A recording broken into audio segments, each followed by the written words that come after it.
1,000 piso ang parusa ang sinumang motorcycle rider na mahuhuling dadaan sa bike lane sa EDSA. Ito ang panibagong penalty na ibinaba ng Metropolitan Manila Development Authority sa mga motorcycle rider nito lamang Lunes, August 21. Pero ngayon, pinag-aaralan na ng MMDA ang posibleng road sharing sa bike lane.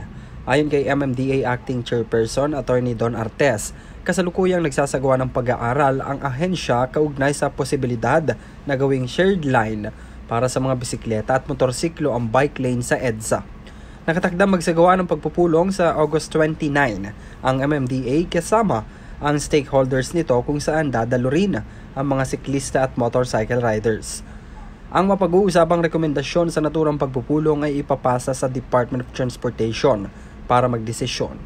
Batay sa inilabas na monitoring ng ahensya nitong linggo, napakarami raw motorcycle riders ang dumaraan sa bicycle lane. Dahil dito, hindi magamit ng mga nagbibisikleta ang lane na nilaan para sa kanila.